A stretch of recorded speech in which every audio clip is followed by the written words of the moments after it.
बड़ी ननद रानी, मैं रोटी सेकने की जिम्मेदारी नहीं ले सकती, वह आप ही करिए। नंदिता ने सपने में भी नहीं सोचा था कि जिस छोटे भाई को पढ़ा लिखा कर उसने ऑफिसर की कुर्सी तक पहुंचाया है, एक अच्छे परिवार में शादी करवा कर जिसकी गृहस्थी बसाई है, वही भाई उसके साथ ऐसा बर्ताव करेगा। उसने नया फ्लैट खरीदने के लिए 1.5 लाख रुपए देने से इनकार ही तो किया था। उसने तब उसे समझाया भी था कि हमारा यह पुश्तैनी मकान है, अच्छे इलाके में है, दो परिवार आराम से रह सकें, इतनी जगह इसमें है। तब नवीन ने बड़ी बहन के प्रति आदर भाव को तार तार करते हुए कह डाला, दीदी, माँ और बाबूजी के साथ ही इस पुराने मकान की रौनक भी चली गई है। अब यहाँ पलस्तर उखाड़ मकान हमें काटने को दौड़ता है।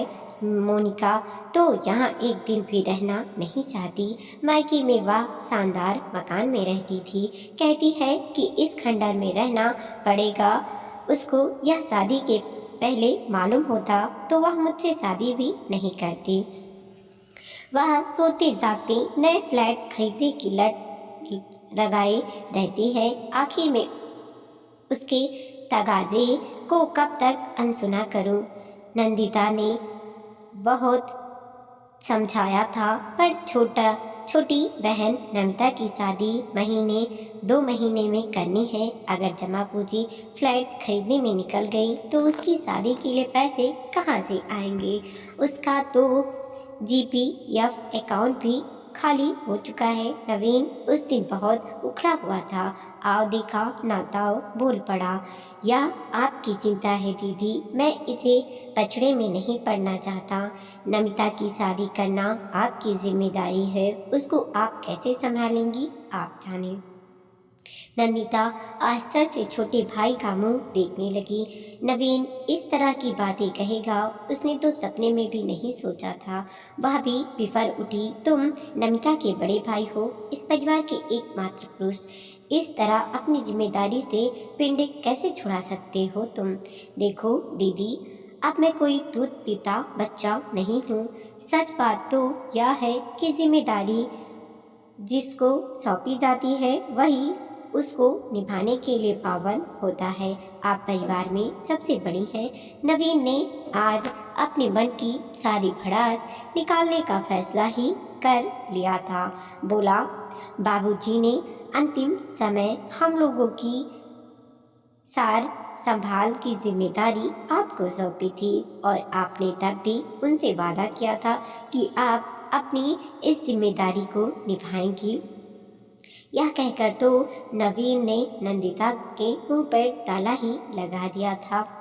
कुछ कहने समझने की उसने गुंजाइश ही नहीं छोड़ी थी। वह चुपचाप ड्राइंग रूम से उठकर अपने कमरे में जाकर बिस्तर पर पड़ गई। उसका दिमाग पुरानी स्मृतियों के झंझावातों से भर उठा। बीती घटनाएं फिल्म के दृश्य की तरह एक के बाद एक उसकी स्मृति पटल में उभरने लगी थी। जब थोड़ी सी बीमारी के बाद माँ की मृत्यु हुई, वह बीए फाइनल में थी, मेरिट में आने का मंसूबा बांधे बैठी थी। वह परिवार की सबसे बड़ी संतान और लड़की होने के से घर की देखभाल का जिम्मा ना जाने कब उसके कमजोर कंधों पर आ पड़ा, वह समझ ही नहीं पाई। घर की गाड़ी के पहिए उसको धूरी मानकर घूमने लगे। मेरी समझदार बेटी नंदिता सब संभाल लेगी। बाहर भीतर सब तरह यही घोषणा करके पिताजी ने तो घर की सारी जिम्मेदारियों से खुद को जैसे बरी कर लिया था। नंदिता 3 भाई बहन है। नंदिता से छोटा नवीन है और नवीन से छोटी नमिता। नवीन को पढ़ाने, दोस्तों के साथ मौज मस्ती करने और बाकी समय में क्रिकेट खेलने से फुर्सत ही नहीं मिलती थी। नमिता तो परिवार की लाडली होने का पूरा फायदा उठाती रही। कभी मूड होता तो घर के कामों में नंदिता का हाथ बटाती, वरना सहेलियों और कॉलेज की पढ़ाई में ही अपने को व्यस्त रखती। नंदिता जानती थी कि नमिता को आखिर एक दिन पराये घर जाना है। घर के रोजमर्रा के काम में भी वह रुचि ले, ऐसा कोशिश नंदिता करती रहती थी, पर नमिता यह कहकर उस पर पानी फेर देती कि अभी तो मुझे अपने आप राज में आज़ाद पंछी की जिंदगी जी लेने दो। जब ससुराल पहुंचूंगी तो सब सीख लूंगी। समय अपने आप सब सिखा देता है। आप आज घर को जिस कुशलता से संभाल रही है, वह भी तो समय की जरूरत ने ही आपको सिखाया है दीदी। नंदिता ने इसके बाद तो किसी से सिखवा शिकायत करना छोड़ ही दिया था। प्रथम श्रेणी में बीए करने के बाद वह समाजशास्त्र में एमए करके पीएचडी करना चाहती थी, पर सोचा हुआ सब कहाँ हो पाता है। पिताजी ने घर की जिम्मेदारियों का वास्ता देकर बीए करने के बाद उसको घर बैठा लिया। बेचारी मन महसूस कर रह गई थी। एक दिन भयंकर हादसा हुआ। दौरे से लौटते समय एक सड़क दुर्घटना में उसके पिता इन तीनों भाइयों को अनाथ करके संसार से विदा हो गए। नंदिता पर तो जैसे मुसीबतों का पहाड़ ही टूट पड़ा। तब कुल 25 वर्ष की उम्र थी उसकी। पिता के दफ्तर वालों ने बड़ी मदद की। उसको पिता के दफ्तर में ही क्लर्क की नौकरी दे दी। जैसे तैसे परिवार की गाड़ी चलने लगी। कई बार पैसों की तंगी उसका रास्ता रोक कर खड़ी हुई, पर नंदिता ने नवीन और नमिता को यह एहसास नहीं होने दिया कि वो अनाथ हैं। उनकी पढ़ाई दस्तूर चलती रही। नवीन पढ़ाई में होशियार था। उसने प्रथम श्रेणी में बीए की परीक्षा पास की और खंड विकास अधिकारी के पद पर नौकरी पाने में सफल रहा। एक दिन नंदिता के मन में आया कि अब नवीन की शादी कर दे। बहू के आने पर घर के काम में दिन रात खटने से उसको भी कुछ राहत मिल जाएगी। उसने लड़की तलाशनी शुरू की। छोटे मामा जी की मदद से नवीन की शादी बड़े ऑफिसर की बेटी मोनिका के साथ हो गई। नंदिता ने मोनिका को लेकर जो आशाएं मन में पाल रखी थी, वो कुछ महीने बीतते बीतते मिट्टी में मिल गईं। बड़े बाप की बेटी ने ससुराल में ऐसा रंग दिखाया कि नंदिता को घर के काम में उसकी तरफ से किसी भी तरह की मदद की उम्मीद छोड़नी पड़ी। नंदिता को हालांकि सकारात्मक उत्तर की जरा भी आस नहीं थी, फिर भी हिम्मत बटोरकर एक दिन उसने मोनिका से कहा डाला, मोनिका, मुझे भी 10 बजे दफ्तर जाना पड़ता है। मैं चाहती हूँ कि रोटियाँ तुम सेक लिया करो। किचन का बाकी काम तो मैं निपटा ही लूँगी। तुमसे इतनी मदद मिलने पर दफ्तर जाने के लिए मैं अपनी तैयारी भी सहूलियत से कर सकूँगी। नहीं दीदी, मोनिका ने रूखा सा जवाब दिया, यह मुझसे नहीं होगा। मैं तो सोकर ही 9 बजे उठती हूँ। नवीन के भी बहुत सारे काम मुझे करने पड़ते हैं। रोज रोटियां सेकने का जिम्मा मैं नहीं ले सकती। वैसे भी किचन के कोरे धंधे तो मेरी कोई दिलचस्पी नहीं है। हमारे यहाँ तो नौकर ही यह सब करते हैं। मुझे तो आप बख्श दीजिए। इसके बाद तो नंदिता ने घर के कामकाज को लेकर चुप्पी ही साध ली। खुद ही गृहस्थी की गाड़ी को एक मशीन की तरह ढोती चली गई। परिवार के बाकी सदस्य तो सब देखकर भी अनजान बने बैठे। इस बीच मौसा जी की एक बात को लेकर घर में भूचाल ही आ गया और कई दिन उसका कंपन थमा ही नहीं।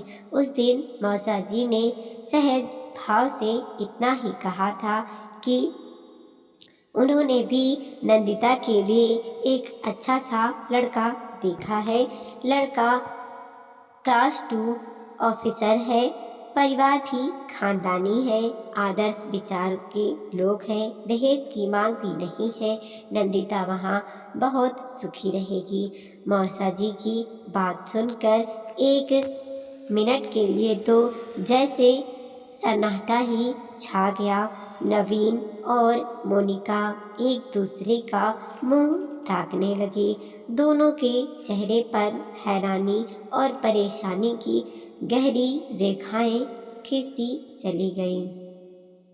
यह क्या बात लेकर बैठे हैं आप भी मौसा जी? नवीन ने सकुचाते हुए अपनी बात रखी। दीदी तो इस घर की सब कुछ है, वह तो आत्मा है हमारे परिवार की। बाबूजी उन्हीं को तो घर की सारी जिम्मेदारियां सौंप गए थे। अभी नमिता की शादी होनी है। हम पति पत्नी भी अभी ठीक से सेटल नहीं हो पाए हैं। दुनियादारी की हम लोगों को समझ ही कहाँ है। दीदी दूसरे घर चली गई तो इस घर का क्या होगा? हम तो कहीं के नहीं रहेंगे। मौसा जी हक्के बक्के थे। मोनिका के शब्दों ने तो उन्हें आहत ही कर डाला था।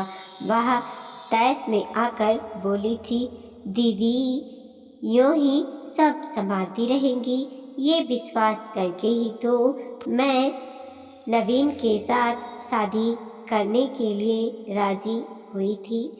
वह हमें बीच में छोड़कर इस घर से नहीं जाएंगी। यह आप साफ साफ सुन लीजिए मौसा जी। नंदिता को लगा जैसे कई बिच्छुओं ने एक साथ उसके शरीर में अपने जहरीले पाने डंक घुसेड़ दिए हैं और वह चीख भी नहीं पा रही है। मोनिका की बात ने बुजुर्ग मौसा जी को दिल को छलनी कर डाला। एक लंबी जिंदगी देखी है उन्होंने, समझ गए कि माटी के पक्के बर्तन पर कोई रंग नहीं चढ़ता। बिना कुछ कहे सुने वह तुरंत घर से बाहर हो गए। वह जानते थे कि जिनकी आंखों की शर्म मर जाती है, उनके मन में मानवीय रिश्तों की कोई कीमत नहीं रहती। ऐसे लोगों को अच्छी नसीहत देना रेत का घरौंदा बनाने जैसा है। नंदिता भी वहाँ ज़्यादा देर बैठी ना रह सकी। उस दिन के बाद घर में रोज की जिंदगी तो पिछली रफ्तार से ही चलती रही, पर जैसे उसमें जगह जगह स्पीड ब्रेकर खड़े हो गए थे। इन स्थितियों ने नंदिता को काफ़ी दुखी कर दिया था। वह चुपचाप रहने लगी। सिर्फ नमिता के साथ ही वह खुलकर बातें करती थी। नवीन और मोनिका के साथ उसके संवाद का दायरा काफ़ी सिकुड़ता चला गया था। ज़्यादातर वह अपने कमरे में कैद सी पड़ी रहने लगी थी। कोई कुछ पूछता तो हाँ या ना में जवाब देकर चुप हो जाती थी। जब अकेली होती तो खुद से पूछने लगती कि उसके स्नेह, परिश्रम और त्याग का उसको क्या यही प्रतिफल मिलना चाहिए था? नवीन और मोनिका की निष्ठुरता से जूझते हुए भी नंदिता छोटी बहन के लिए अपनी जिम्मेदारी के बारे में बराबर सचेत रही। वह चुपचाप उसके लिए लड़की की तलाश में लगी रहती। एक अच्छा लड़का उसको पसंद आया। प्राइवेट कंपनी में एग्जीक्यूटिव था। अच्छी तनख्वाह थी, देखने में ठीक ही था। परिवार में पढ़ा लिखा और उदार विचारों वाला था। उम्र में 7 साल का अंतर नमिता की नज़र में ज़्यादा महत्वपूर्ण नहीं था। अमूमन से लड़के और लड़की की उम्र में 5 से 6 साल का अंतर तो आजकल आम बात है। लड़के का नाम कपिल एक दिन रविवार को नंदिता ने कपिल को अपने घर चाय पर बुला लिया। उद्देश्य था वह नमिता को ठीक से देख ले, आपस में जो भी पूछताछ करनी हो कर ले। बाकी बातें तो कपिल के माता पिता से मिलकर उसे को स्वयं ही तय करनी है। मौसा जी और मामा जी को भी अपने साथ ले लेगी। नवीन और मोनिका को इस बात की भनक लग चुकी थी, पर नंदिता ने इस काम में उनकी कोई भूमिका तय नहीं की थी, इसलिए दोनों चुप थे। कपिल वक्त का पाबंद निकला। शाम के 5 बजते बजते पहुंच गया। एक सलोना सा युवक भी उसके साथ था। कपिल जी, एक बात पूछूं? नंदिता ने शुरुआत की। आप पिछले कुछ दिनों से मेरे दफ्तर में खूब आ जा रहे हैं, कोई काम तो वहाँ नहीं अटका है आपका? जी नहीं, कोई काम नहीं अटका, यूं ही आया होगा। आप शरीफ समझदार आदमी किसी सरकारी दफ्तर में यूं ही चक्कर काटेगा, ये बात मेरे गले से नहीं उतर रही। समझ आने पर बात आपके गले से उतर जाएगी, आप बिल्कुल चिंता ना करें। अभी तो बस इतना ही बताइए कि मेरे लिए क्या आज्ञा है। नंदिता ने जांच लिया कि लड़का सचमुच तेज है, उसको बातों में भरमाया नहीं जा सकता। सो बिना भूमिका के उसने काम की बात शुरू की। आजकल शादी ब्याह के मामले में आगे बढ़ने के लिए पहले और सबसे ज़रूरी औपचारिकता है लड़की लड़के के बीच सीधा संवाद। मैं चाहती हूँ कि आप कमरे में जाकर नमिता से बात करें, जो पूछना हो पूछ लें और जो बताना हो वह बताएं। मैं भला क्यों करूं यह सब पूछताछ नमिता से? कपिल ने शरारती लहजे में कहा। आपको नमिता को अपने लिए चुनना है, इसलिए नमिता से पूछताछ आप नहीं करेंगे तो भला कौन करेगा? नंदिता पासोपेश में पड़ गई। सच बात तो यह थी कि कपिल की पहेली को वह समझ ही नहीं पा रही थी। आपसे यह किसने कह दिया कि नमिता को मुझे अपने लिए चुनना है? कपिल जी, आपको आज यह हो क्या गया है? ऐसी उल्टी पुल्टी बातें कर रहे हैं आप? मेरी बात तो एकदम सीधी सीधी है नंदिता जी। सीधी किस तरह है? मैंने नमिता के बारे में ही तो आज आपको यहाँ बुलाया है। आप यह बेकार का कन्फ्यूजन क्यों पैदा कर रहे हैं? कन्फ्यूज वाली कोई बात नहीं है, मैं तो बस आपसे बात करने आया हूँ। मतलब यही कि मुझे तो जिंदगी में एक का चुनाव करना था, सो मैंने कर लिया। किसका? नंदिता जी का, नमिता जी की बड़ी बहन का। नंदिता को लगा जैसे वह आसमान से गिर पड़ी है। एक बार तो उसे महसूस हुआ कि कपिल उसके साथ ठिठोली कर रहा है, पर उसके हाव भाव से तो ऐसा कुछ भी नहीं लग रहा था। वह बोली, यह क्या गजब कर रहे हैं आप? मैं इतनी स्वार्थी नहीं हूँ कि अपनी लाडली बहन के सौभाग्य का सिंदूर झपट कर अपने मांग में सजा लूँ। नमिता मेरी छोटी बहन ही नहीं, मेरी प्यारी बेटी भी है। माँ के देहांत के बाद मैंने प्यार दुलार देकर उसे बड़ा जतन से पाला है। मैं उसके साथ ऐसा अनर्थ तो सपने में भी नहीं कर सकती। नंदिता की आंखों में आंसू छलछला आए। सारा वातावरण सादगी से भर गया। कपिल ने बात को स्पष्ट करते हुए कहा, नंदिता जी, आप सच में मानिए, पिछले 1 महीने से मैं आपके बारे में ही सारी जानकारी इकट्ठा करने में लगा था। उसी खातिर आपके दफ्तर भी जाया करता था। आपके साथ घोर अन्याय हुआ है, फिर चाहे वह हालात ने किया हो, आपके पिता ने या फिर आपके भाई ने। आपने अपने परिवार के लिए जो तपस्या की है उसके एवज में तो आपको वरदान मिलना चाहिए था, पर सब जानते हैं कि अब तक अभिशाप भी आपके पल्ले पड़ा है। क्या अपनी गृहस्थी बसाने का आपको कोई सपना नहीं है? सच सच बताइए। नंदिता ने संयत होते हुए कहा, वह सब तो ठीक है, पर नमिता के सौभाग्य को अपने सपने पर कुर्बान करने के लिए मैं ना तो कल तैयार थी और ना ही आज तैयार हूँ। उसे मैं जिंदगी भर कुछ न कुछ देती ही रहना चाहती हूँ। उसके अधिकार की कोई वस्तु छीनना मुझे कतई गवारा नहीं है। यह मुझसे कभी नहीं होगा। आप जा सकते हैं। आपका प्रस्ताव मुझे कतई मंजूर नहीं। आपको मेरा प्रस्ताव मंजूर हो या ना हो, पर हम तो इस घर से जल्दी ही दुल्हनियाँ लेकर जाएंगे। कपिल ने वातावरण को हल्का बनाने की गरज से कहा, मेरे जीते जी तो यह कभी नहीं होगा। ज़रूर होगा। इस घर से एक दिन 2 दूल्हे 2 दुल्हनियाँ लेकर ही विदा होंगे। नंदिता जैसे सोते से जाग उठी। पूछा, और वह दूसरा लड़का? यह रहा।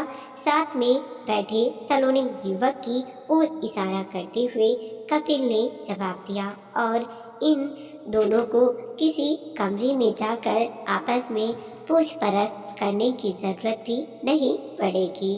क्यों? क्योंकि ये दोनों कॉलेज के सहपाठी हैं, एक दूसरे को खूब जानते हैं, साथ साथ जीने मरने की कस्में भी खा चुके हैं बहुत पहले। पर ये है कौन? परिचय तो दीजिए इनका। अचानक नमिता ड्राइंग रूम में आई। वह पास के कमरे में नंदिता और कपिल की बातें कान लगाए सुन रही थी। मैं देती हूँ इनका परिचय, नमिता बोली। दीदी, इनका नाम विकास है और वह कपिल जी के चचेरे भाई हैं। डिग्री कॉलेज में 3 साल हम क्लासमेट रहे हैं। मेल जोल आप भी है। हम दोनों ने साथ साथ जीने का सफ़र तय करने का फैसला बहुत पहले कर लिया था, लेकिन पगली इस बारे में मुझसे तो बताती, मैं तेरी दुश्मन थोड़ी ही हूँ। नंदिता ने नमिता को अपने पास सोफे पर बिठाते हुए कहा, आप वैसे भी इन दिनों काफ़ी परेशान रहती हैं दीदी। मैं विकास और अपने बारे में आपको बताकर आपकी परेशानियों को बढ़ाना नहीं चाहती थी। मैंने आपसे यह बात छिपाने की गलती की है। मुझे माफ़ कर दो दीदी। इसमें माफ़ी जैसी कोई बात नहीं है मेरी प्यारी बहना। तूने जो भी किया अपने समझ से अच्छा ही किया है। विकास जी, इस बारे में आपको कुछ कहना है या फिर फैसला सुना दिया जाए? मुझे कुछ नहीं कहना है। जो कहना था वह नमिता कह चुकी है। नंदिता जी, आप तो बस फैसला सुना दीजिए। विकास बोला। कपिल जी ने ठीक ही कहा है। इस घर से जल्द ही 2 दूल्हे 2 दुल्हनियाँ लेकर विदा होंगे। इतना कहकर नंदिता ने नमिता को गले से लगा लिया। आज बरसों बाद नमिता की सूखी आंखों में खुशी के आंसू छलछला आए। उसे लगा आज पहली बार कुदरत ने उसके साथ इंसाफ किया है। इस तरह अचानक मिले इंसाफ से कितनी खुशी होती है, इसका एहसास भी उसे पहली बार हुआ था। वीडियो को लाइक कीजिए, कमेंट कीजिए और अपने दोस्तों के साथ जरूर शेयर कीजिए। चैनल पर नए हैं प्लीज़ सब्सक्राइब कीजिए।